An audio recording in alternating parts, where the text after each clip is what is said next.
Director.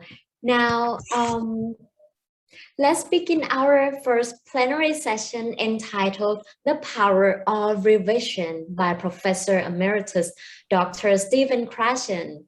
Welcome, Dr. Stephen Krashen. It's my pleasure to be meeting you today. And I would like to briefly introduce our speaker today.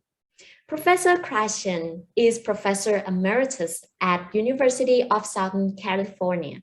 He is active in language acquisition, bilingual education, literacy, and heritage language development. He has published over 550 professional papers and books. He was the 1978 Incline Bench Press champion of Venice Beach, California, and has a black belt in Taekwondo. Many of his books and papers are available for free download at worldwideweb.sdkrashen.com. He invites you all to follow him on Twitter @Krashen, and his goal is to have more followers than Justin Bieber. And hopefully by the end of this session, I'm sure that he will have more followers than Justin Bieber. So ladies and gentlemen, please join me in welcoming Professor Krashen. Thank you very much. Thank you. I'm glad I made it here tonight. I want to explain more why I included all this extra information in my little bio. Yes, I did win the weightlifting championship in 1978. And guess who was there? Arnold. Arnold Schwarzenegger came down to the beach and he would train with us all the time. It was wonderful. And I'm going to give you gossip about Arnold Schwarzenegger because I know you want to know. Arnold Schwarzenegger would come over, you'd be doing your exercises, and he would say, tie it like this. He was so nice. He was so friendly. And we all told each other how he helped us. And we got like the equivalent of a master's degree in bodybuilding. Arnold Schwarzenegger did not understand bilingualism, though, and that's another chapter. The Taekwondo part, that's true. That's a form of Korean karate. I did get my black belt, but I tell people I got the black belt on the basis of the written examination. Little joke, okay? What I want to do today is share with you some research that is not my own. It's other people's research, and I love talking about it because it has helped me enormously. It has made me a better writer. It has made me a better thinker, and it's helping me in all parts of my life. It's about writing.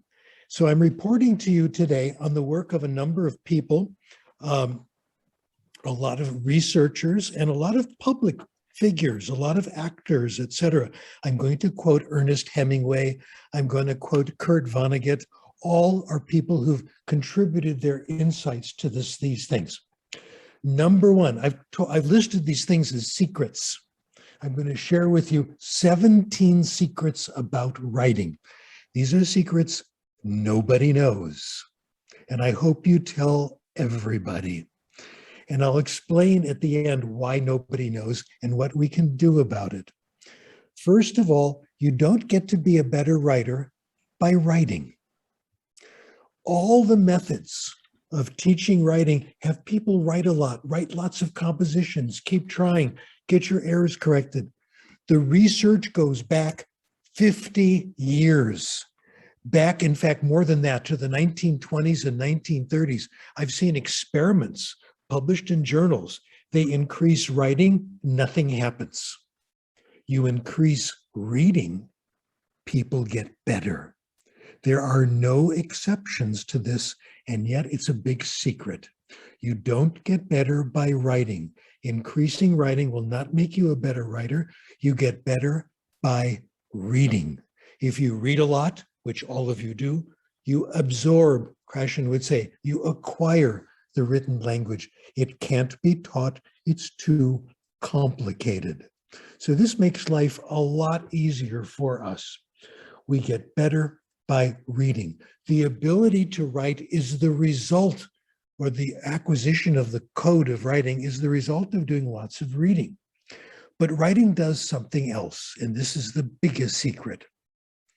You write something down, you reread it, you see a way you could have said it better, you get a better idea, you get a deeper insight. Writing helps problem solving. Writing makes you smarter. And the key idea is revision. Be willing to revise. I'm going to name drop. I'm going to tell you about all the famous people I've met, okay? This is from a conversation I had, believe it or not, with the master himself, with Noam Chomsky. Isn't that impressive? I had a conversation with Noam Chomsky. He is still brilliant. He's in his 90s. He's like 93. It was wonderful, let me tell you. We agreed with this statement. There's nothing wrong with being wrong. I am wrong all day long.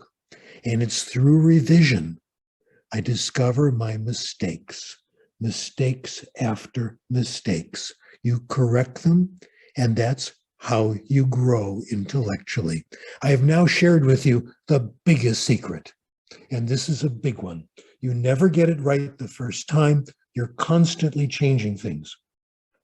I'm going to repeat this again and again for the next hour. Here's Neil Simon. Neil Simon is an American playwright. He's written wonderful plays. Barefoot in the Park was his first big hit. And he wrote about the writing process. He said, mediocre writers write, good writers rewrite. Isn't that beautiful? Kurt Vonnegut. Oh my, Kurt Vonnegut, brilliant. Writing allows even a stupid person to seem halfway intelligent. If only that person will write the same thought over and over again, improving it just a little bit each time. It's like inflating a blimp, a big balloon with a bicycle pump. Anybody can do it. All it takes is time. The next quote is Ernest Hemingway, and it is one of the most valuable quotes I have ever seen. I'll say it. Now, this is Hemingway's language, not mine, but is my obligation as a scholar to tell you verbatim what he said. The first draft of anything is shit. This is true of Ernest Hemingway. The first draft is not going to be right. We revise over and over. I just looked at some data collected by my colleague, Nushan Ashtari, who's a fellow professor at USC. She did a survey of students that she taught in a writing class. How many of you have problems getting started? All of them. Even Ernest Hemingway. When I have a writer's block, it means I am about to learn something new. The first draft of anything is shit. That means it's an opportunity to learn something new. Okay? Now let's talk about planning a little bit. Good writers plan. When you took a class in writing, and you've taught this, I've taught this, you tell students, first make an outline, right? Do number one, number two, et cetera, et cetera. That's okay, as long as you don't take it too seriously. You're going to change it. Good writers do make a plan, but they're willing to change it, and they're happy when they do. As you write, you will find that your writing was wrong, and you're making mistakes, and you can correct them. Again, as Noam Chomsky and I agreed, there's nothing wrong with being wrong. The next quote I got from my son and my daughter-in-law are all grown up. He's the real Dr. Krashen, by the way. They're both professors of mathematics. Can you imagine that? Children succeed where their parents fail. And when they were graduate students at the University of Texas, one of their professors was a very famous mathematician named John Tate. John Tate recently passed away. He was in his 90s, and he was a giant in mathematics. He worked in algebra. He worked in number theory. And here's what he said. I'll give you the quick idea. He said, I make mistakes all day long. That's all I do. About 10% of the time, I'm doing okay. The rest of the time, I'm thinking, why am I so stupid? Why can't I get this right? This is John Tate, one of the great mathematicians of the 21st century and of the 20th century. Even smart people struggle to get things right. And we waste time worrying about it. I worry about it less now. I realize there's nothing wrong with being wrong. Well, people think that if you're famous and you get things and you've had a good career and you write a lot, that it comes easily. No, it's not easy for anybody. It's difficult. The difference between good writers and poor writers, we expect to be wrong. We expect to revise and change our mind a lot. Here's Charles Darwin. Charles Darwin, the famous biologist, I cannot remember a single first form hypothesis which had not after time to be given up or greatly modified. Wow. Smart people get an idea, they write it down, and it's wrong. It's usually partly right, partly wrong. If you remember anything from this presentation today, remember this. You get a great idea, you write it down, you're going to change it, and that's good. Well, next I'm going to tell you about Hans Ohanian. Hans Ohanian wrote a book. He wrote a biography of Einstein. It's called Einstein's Mistakes. Now, I know Hans Ohanian's wife very well. She's a very well-respected expert in literacy. And Susan, Hans's wife, knew that I was very interested in Einstein. So they sent me a copy of this biography that Hans wrote of Einstein. And it's called Einstein's Mistakes, The Human Failings of Genius. I read it, I loved it, and I wrote them a note. I said, this isn't really quite the idea. Hans Ohanian made a mistake. The title of the book doesn't just say Einstein's Mistakes. What it says is, the road to wisdom is a wondrous and twisted path. Kepler said that originally. It's all about Einstein changing his mind, seeing he was wrong. There's a nice section in the book. I highly recommend it. It's a wonderful book where Einstein wrote a paper, published it. He says, this is my solution to a problem in physics. The next year, he wrote another paper and said, last year's paper was wrong. Here's the right solution.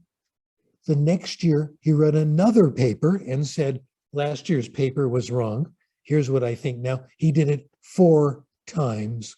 This is normal. We all go through this. Now, let me tell you the secret of revision and how to do it.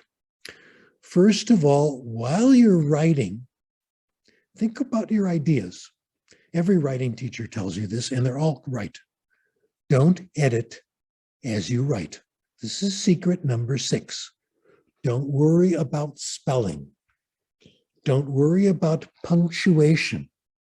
The reason is you're going to revise what you're working on now. Wait till it's done. Then you can do the spelling changes. Then the punctuation changes. Wait till the end. When you take your shower, you don't put on your makeup first. You don't put on your lipstick and your powders and then take a shower. You wait till your shower's done, and then you put on your makeup if you wear makeup, okay? The same idea. Wait till it's finished, then you can do it. Stay with the ideas. Expect that you're going to have to revise them and revise them. I had this friend at the university. He knew about this. He revised all the time. I learned a lot from him. He had a little stamp that he put on his paper. And the stamp says, this does not represent my current position. People who got a draft of his paper realized it would change, it would change, it would change. I think that's very, very realistic. Well, here's Hemingway with some really good advice. Hemingway says, when he gets up in the morning, the first thing I do is I go over what I did the day before. And when I do that, I find that overnight, I've gotten new ideas. I've got a new word for you. The new word is incubation. You allow incubation. He gets up in the morning, Hemingway, and he gathers the results of the incubation he's done all night and sees where he can make changes, and he's happy. Graham Wallace is someone else that I've learned a great deal from. I discovered his work at the University of Texas Library. I was browsing there one day, and I found a book called The Art of Thought. I liked it so much, I Xeroxed it right then. In those days, we had Xerox machines, you put coins in. And in his book, he talks about the steps in thinking and coming up with good ideas. First, you have an idea, you write it down, and then you take a break. You take a break, and then you incubate. That comes from Wallace's book. A scientist named Toll said this: all true artists, whether they know it or not, create from a place of no mind, from inner stillness. Breakthroughs come at a time of mental quietude. It was Poincaré who really said it perfectly. Poincaré was a mathematician, very famous in the 1920s.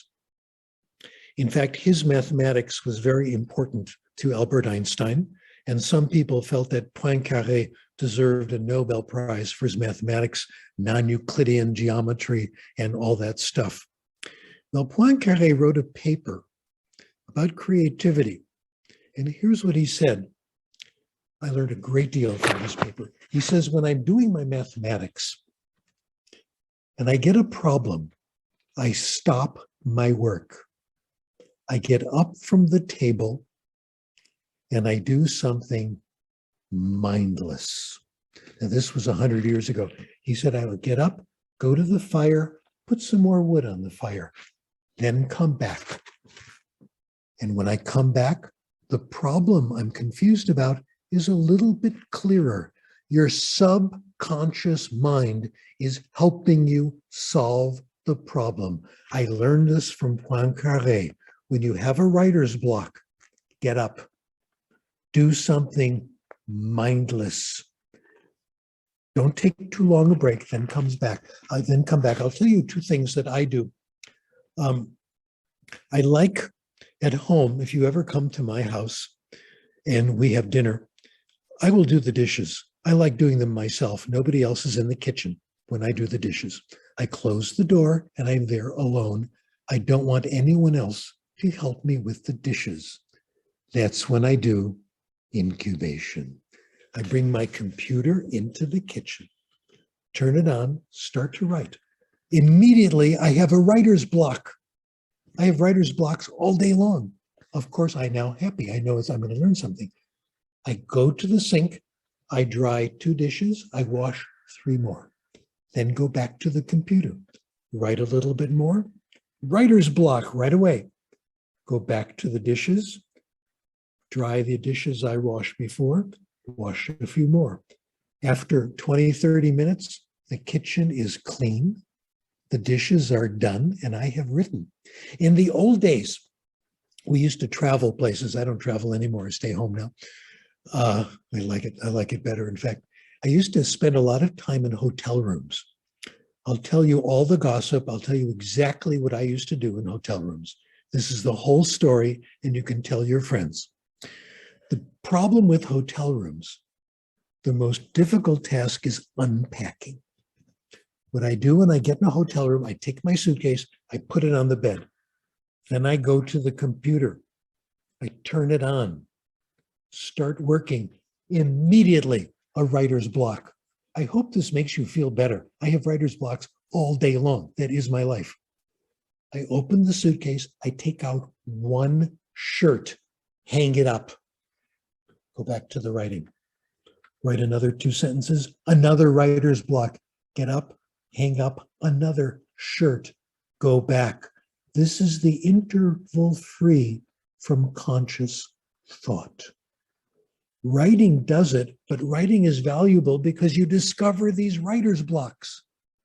You do something mindless and then go back to the work, and it's a little bit easier. Try that. Now, what some people say, you'll see the next sentence under Secret 8, is a quote from Stephen King. Stephen King is an amazing writer. He's written far more than I have. It's a phenomenal. And now I'll tell you what his secret is. Your job, if you want to discover new ideas and get your work done, don't wait for inspiration. Don't wait for the muse, the creative spirit. Don't go for walks and wait for the idea to come hit me. Start writing. Then you'll have a writer's block. Get up, do a few dishes, and the ideas will come a little bit at a time. So Stephen King says, don't wait for the muse. Your job is to make sure the muse, the creative spirit, knows where you're going to be every day, from 9 till noon or 7 till 3. You can't wait for inspiration. Writing will force you to have writer's blocks, take a break, and then the new ideas will come. Isn't this wonderful? These are not my ideas. These are things I've gotten from other people. You can see why I'm so excited. Madeleine L'Engle, wonderful writer of children's books, Swifty Tilted Planet. Great inspiration. Inspiration usually comes during work rather than before it. I'm waiting for an idea. No. What good writers do, and we're down to secret number 9, and this all fits together. Good writers have regular writing hours. They treat it like a job, okay? Here's Michael Chabon. Some people keep time. He works from 10 o'clock at night till 4 in the morning. He's my kind of guy. I like that. He's a night worker. My grandson is like that. He's in college now. And he filled out a questionnaire saying, I'm a night person. I want my roommates to be night people so I don't keep them up all night. Maya Angelou, phenomenal writer. What she did, different hours, 6:30 in the morning till noon. In fact, she rented a hotel room near her house. She worked there in the morning. The hours are different for different people, but they treat it like a job. So do I. I know when I'm going to write. And when I'm not writing, I don't even think about it. When I start writing, I'm repeating the main point. I get a writer's block. Good news, folks. Writer's block. I take a break, do something mindless. And that's why we are given so much boring work in our lives, so we can do our writing. That's the idea. Irving Wallace is a fiction writer. He's written wonderful book about Michelangelo. He also wrote an article about writing.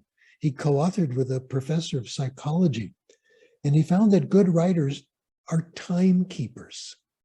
Some of them 2 hours a day, some of them 3 hours a day, some of them a half an hour. It doesn't matter. Find what works for you. Others are word counters. Stephen King, 2,000 words a day. That's a lot. I could never do that. I want to tell you what I do, and don't copy me. Find your own number of words. I keep track of words. I'm a word counter. It works for me. And I have discovered over the years what works for me, and don't do what I do. Find your own. 600 words a day. If I write only 590 words, I don't feel right. If I go 601 words, I feel stale. It's too many, okay? I know to stop at exactly 600. You will find exactly what works. You can keep time, you can keep words, invent your own system, but make sure it's regular. If you miss a day of work, you're in trouble. Charles Dickens, if Charles Dickens missed a day of work, he needed a week of hard slog to get back into the flow, okay? Now, there's a wonderful researcher here named Robert Boyce. I want to meet this guy. I've admired his writing for many, many years. Robert Boyce is a faculty member at a university in New York, and he's a counselor. Isn't that nice? He's a counselor about writing. And the people he counsels are junior faculty members. Those of you who are in the university, you have to endure something very scary. You have to get reviewed for tenure. Oh my gosh, I hope I never have to go through that again. Because no matter how much work you've done, you're always afraid you're not going to get it. If you don't get it, it sometimes means you'll never get another job. It's very stressful. So what happens is you've got to get a portfolio together of your writing. You submit it to a committee, etc. He found when he interviewed faculty members and asked how they work, they divided into two groups. One group were regular writers. They had a regular, moderate habit of writing. All of them got tenure. All of them, no exceptions. They had no trouble.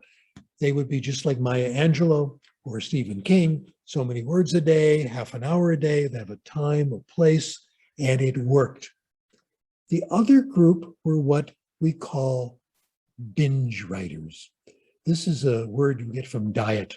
You're on a steady diet to watch your calories, and you go out and binge once a week, and you go get some ice cream. You had a big bowl of ice cream, and and you gain all that weight back. That's called binging. They do this with writing. Binge writers say, I'm not going to write until the conditions are perfect. I need a quiet place to work where no one will disturb me. No traffic outside. Airplanes can't fly overhead while I'm writing. They have to take a different route. The phone can't ring. I need 5 perfect hours, etc. Guess what? They never write. They said, I want to get it all done in one day, all at once. It never works. These people never got tenure. The ones who did a little regular, moderate habit of writing are the ones who got tenure. By the way, I'm going to change the subject rather dramatically here and tell you what I've learned recently from the world of sports. I found an article about marathon runners. I was on the track team in high school. The reason I was on the track team is that everyone who tried out for the team was put on the team. You couldn't get eliminated from the team. So that was just right for me. And I did cross country, long distance running. I was terrible, but we had a great time. I found an article about marathon runners, in miles, 26 miles, okay? There was an article about how they trained for the marathon. All of them, when they practiced, did not go as fast as they did in the race. Isn't that interesting? They went slower than what they call race pace. In other words, it was gentle, moderate. Isn't that brilliant? Don't kill yourself. Don't binge. Don't push. It's the gradual improvement that works. Okay, here's secret number 10. And this seems to be a contradiction, but it's not. I got it from Peter Elbow. Peter Elbow is a brilliant professor of rhetoric of English. He's one of the people who invented this composing process. I had a most satisfying experience with Peter Elbow. I learned so much from him. I have all his books, his papers. I went to a conference and discovered I was a keynote speaker because I'm so famous, right, and modest. And Peter Elbow was also a keynote speaker. And I got a chance to thank him for all the help he had given me over the years. And he turned out to be a very nice man. So I feel very good about that. Here's what Peter Elbow says. When you first start and you don't know what you're doing, start writing. Do what's called free writing before you make your outline. Then you'll get some ideas. Then start reading the professional literature. Then start doing your research. You will know what you're looking for. There was a wonderful article by a guy named Baseman who told us not to try to read everything. When you read on your topic, read narrowly. Don't jump around. Now I'm talking to researchers, okay? Changing the subject a little. Baseman looked at physicists. He interviewed physicists, and he looked what they did, looked to see what he did in the library. The top physicists would go to the library regularly, and they would examine the latest research in physics, but they didn't read all the papers. They only looked at papers that were interesting to them. Everything else, I'll look at that later. Now, I have to give a paper on the topic of writing in a couple of weeks, so this is on my mind. This is a happy coincidence. I have other interests, as you know, input being my main interest. But right now, when I put this together, and I'm going to put together the handout for the next talk, I'm going to only look at writing. And I'm going to try to write part of it and get stuck and try to change it, etc. Read only what you need to read to solve the problem you're working on now. Now, you're going to feel guilty doing it. You're going to feel guilty. You say, gee, I should really read everything because I have to know it. Maybe someone's going to ask me. Maybe it's going to be on the test. We're still feeling like students all the time. Let me tell you what's happened to me. I'll pick up a new journal. I get new journals every so often. The ones I can still afford, they're so expensive. And I'll read some of it. I'll make notes in the margin. And then like 2 weeks later, I'll pick up the same journal. I look at the article I read 2 weeks ago. I see my handwriting, my notes in the margin, my underlining, and I'll have no idea what I was thinking. I have no idea what the note in the margin, because I didn't work with the idea. I went on to something else. Stay narrow. Work with the idea that you're working with. Don't jump around. Now, for those of you who write research papers, although I think this applies to everything, let me give you some of the secrets of writing research papers. I know Mintra is about to write a research paper, I can tell, okay? So this is for you, okay? I know you have lots of ideas. I heard your little talk was nice, okay?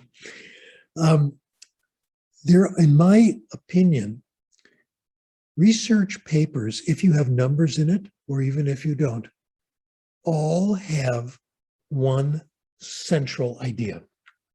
If it's a numbers paper, if it's quantitative, there's one table that tells the story.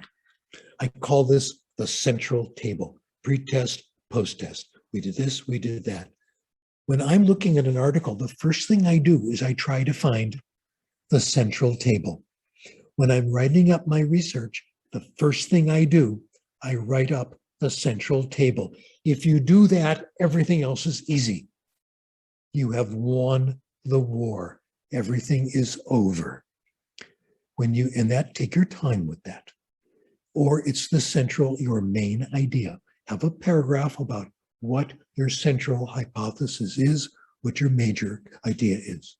Number two, then finish writing the results section. If you're doing numbers, the other tables. This is the number of subjects, this is how many, this is how old they were, etc. Then write up the results section. Don't worry about the introduction. Don't worry about the procedure. Don't worry about the conclusion. Just write the results. Stay focused. When you're done with the results section, and don't worry, you'll change it because we always change things. You then write the procedure. That's the second part. When you're done with that, then write the conclusion. Now, conclusions always begin with a short summary. This is what we did. This is our main result. Then what always happens, the next section, I think I'm the first person to notice this. The next section is the apology. This is what I did wrong. Okay, why my experiment is no good. Don't worry about that. Say it, but be brief. Nobody cares. Okay. Then the implications, keep it short. Then future research. Probably one of the best papers ever written was written by Crick and Watson. You can find it. It's free download. It's from Nature magazine. It's about the double helix. Remember the double helix, about the genetic thing? They're the ones who discovered it. They won the Nobel Prize. They wrote like a 2.5-page paper. If you remember half of your high school biology, you can understand this paper. Isn't that brilliant? Their conclusion was one sentence. It has not escaped our notice that the pairing mechanism we've postulated suggests a possible copying mechanism for the genetic material. Just say what you want to say. Don't insult the reader. They can figure it out. Keep it short. Don't put everything you know in the paper. Finally, the introduction. Do that last. Don't begin with the introduction. Now, the introduction is not your life history. It's not everything you have ever learned. You're not writing a dissertation. You don't have to show your professors that you've read everything. Only what you need so your readers can understand the paper. So this is my advice, and this is how I managed to write over 500 papers. And I'll give you more secrets about that. Okay, there are some more secrets. Okay, where should I publish my paper? What should I do with it? My answer, forget it. Don't even think about it. We are told, consider your audience. Look at the magazines you want to publish in. Don't. Forget it. Write your paper. When you're done, the paper will tell you where to send it. It will be obvious. Don't worry about the audience. Secret 14. Are you ready for this? Expect to be rejected. In baseball, if you speak baseball, the world's record for home runs was set by a guy named Babe Ruth, and then again by Henry Aaron. Both of them also set records for striking out. You've got to try, you're going to fail again and again.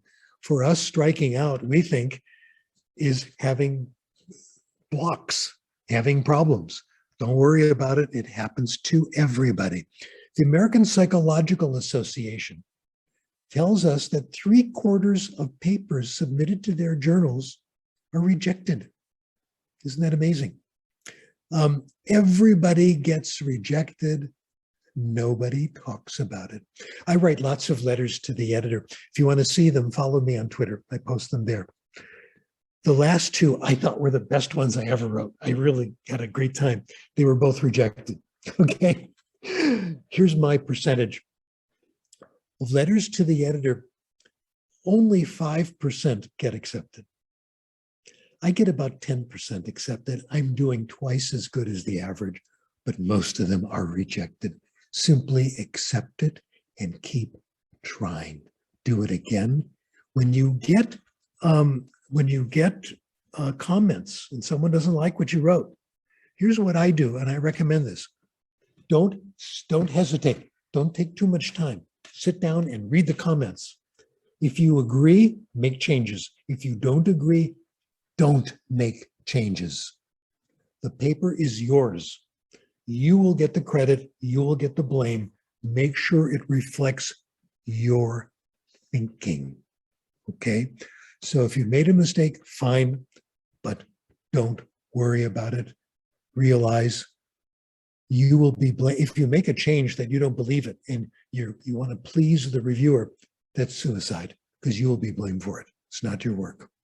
Okay, now I'm going to tell you something that I think will, another secret to publishing 500 papers. Secret 15 says, live in the past. Interesting. We are taught, those of you who are interested in doing research, that we should do experiments. I've done a lot of them. Okay. You don't have to. There are several kinds of research projects. Number one is the experiment. You can have one group, another group, you give them each a treatment. One group gets 10 cups of coffee, one group gets no coffee. You see which group does better in a certain task, and you submit it, write it up. That's called an experiment. You don't have to do that. What you can do is what's called, number one, secondary analysis. looking at other people's research and reanalyzing it. I used to wander through the education library. Now it's all digital. You can't do that anymore.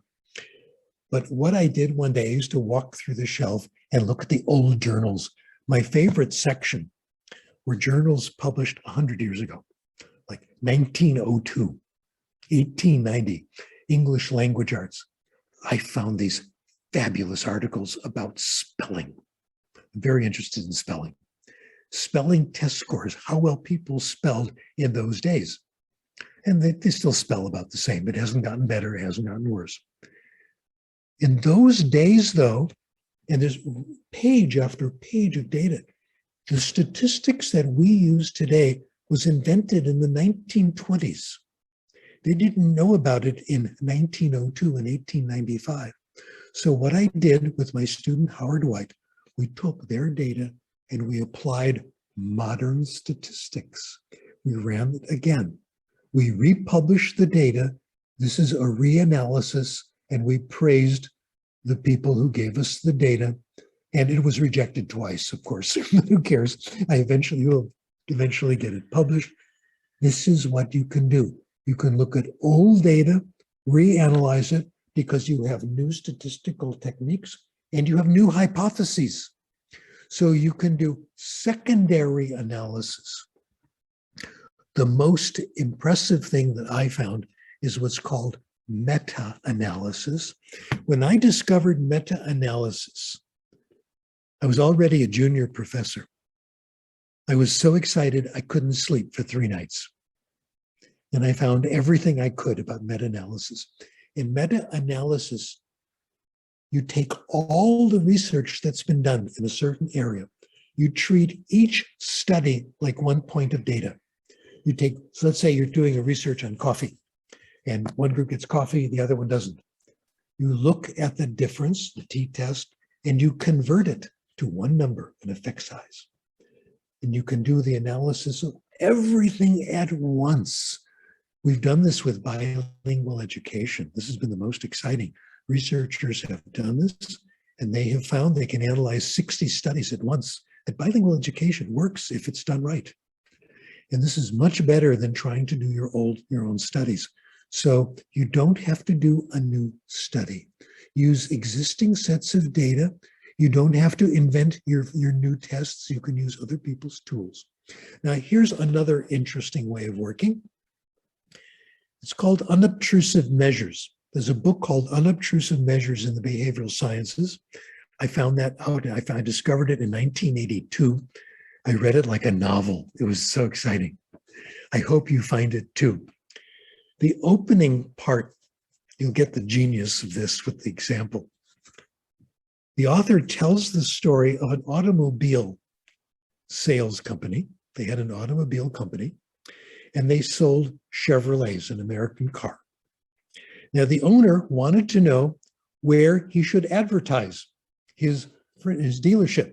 His name was Zachary Frank, and his advertisement was Z Frank for your Chevrolet, C Frank, okay? And he was on the radio all the time saying, come to me, I'll get you a good deal on your Chevrolet. So how should he find out which stations?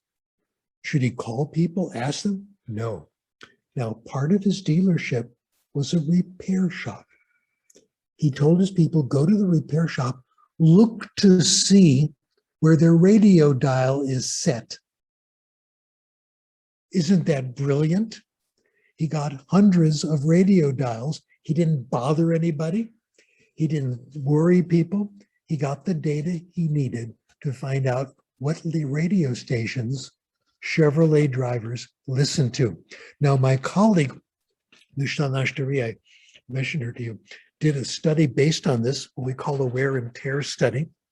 We were interested in bilingual education, and our theories of bilingual ed now, we think the fastest way to get good in a language is to read lots of fiction. And she was working with a language with a limited number of speakers. It's not like Spanish in the United States with lots of speakers. She was working with Farsi, Persian, which is her first language. She went to a library in a Persian neighborhood where there were lots of Farsi speakers. She went to the shelves and found the books that were listed as Farsi. There were some, not very many. She took them down off the shelf and she looked at each one to see where the book was worn, where there were thumb marks. You can tell how many pages were read, where the pages were creased. She looked at a number of books. She found out the average person read about 5 pages, maybe 10. Most of the books were grammar handbooks. People don't care about grammar, which is very important for my theory, okay? So this is a wonderful example of an unobtrusive measure. See if you can find the book, you'll get some ideas. Old data. Now let me tell you about Morris Halle and why I like him so much. Morris Halle and Noam Chomsky are friends. They did a book together called Sound Patterns of English. And Morris, wonderful, he tells the story. He gave a lecture once and he talked about some new ideas in phonological theory. Someone raised his hand and says, that's not so new. Someone talked about this 10 years ago. And Professor Halle said, I'm not here to bring you the news. I'm here to bring you the truth. It doesn't matter who discovered it when.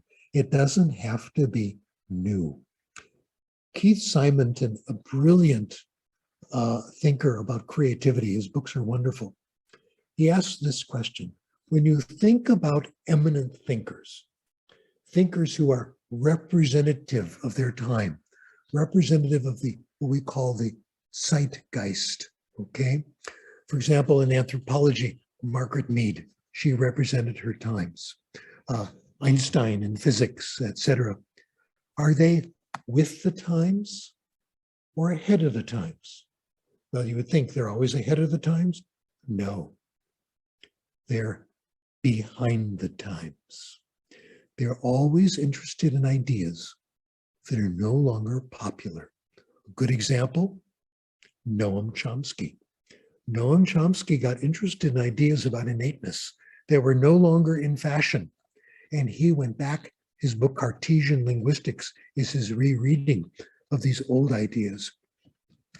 Eminent thinkers, here's the quote, are oddly backward looking. They struggle to consolidate the ideas of the recent past and put it all together. Okay, I already said this, deal with feedback right away. Secret 17. Changing the subject a little. Beware of infatuation. It's a good idea anyway, to be aware of constantly falling in love. We know that. But it's true intellectually as well. People who get things done stay with the same ideas. They don't jump, I'll work on this, I'll work on that. Oh, that's exciting. Oh, this is exciting. Put it aside. Go back to the idea that you're working on. Don't jump around. Progress in research, a natural development from one group of ideas to another instead of flitting from interest to interest in an inconsequential manner. Okay? Now, I've really told you what I think is true, what I think are the secrets that I've learned. Now I want to tell you why these are secrets, why people don't know about them. In fact, it's very hard to keep up with the literature. You all know about this. Nobody, for my stuff, I'm always frustrated that people haven't heard about comprehensible input. They're still teaching grammar. They don't have, pleasure reading in classes, things like this. Now I know why. First of all, they don't read the professional literature. First of all, it's expensive. It's expensive. The new books that come out, edited volumes, I can't buy them. I can't afford them. I'm not poor. I have a retirement salary, okay?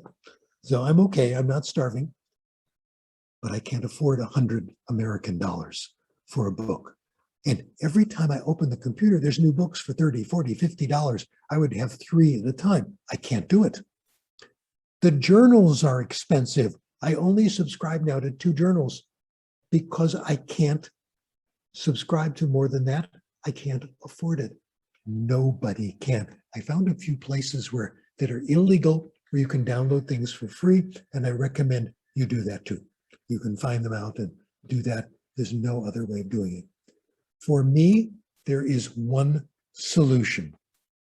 It's called open access. Everything I have published in the last 7 years is open access. You know what happens, I'll make this even worse and more outrageous.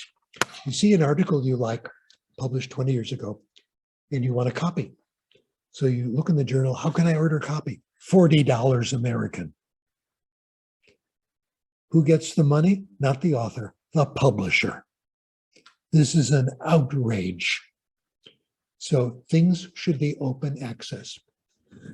This is a movement. A mathematician in the UK started this, in fact, where he decided we write the articles, we review them, the publishers make all the money. It's not right, and he's absolutely right. Now, and he's been so successful in the UK and Britain that a lot of the libraries won't order math journals anymore. My son is the one who told me about all this. Everything I publish is in open access journals. You can download it for free. Isn't that wonderful? I'm an admirer of Bernie Sanders, the senator who ran for president. Anything that helps the common good should be free. Like the inoculations for the vaccine and all this. In the United States are available for free. I'm in favor of ethical capitalism. People should be able to make an honest profit, but not at the expense of other people. People are too greedy. There's enough for everybody. I wrote an article about it. It's listed on there. Easy and free access to all scientific knowledge. Okay, you can find it. That's number one. Articles should be freely available to everyone. So there have been examples in the United States, a colleague in India, Albert Pryan who's doing it, and we're starting it in many, many places. If senior scholars do it, people like me, I'm retired, eventually it will become common.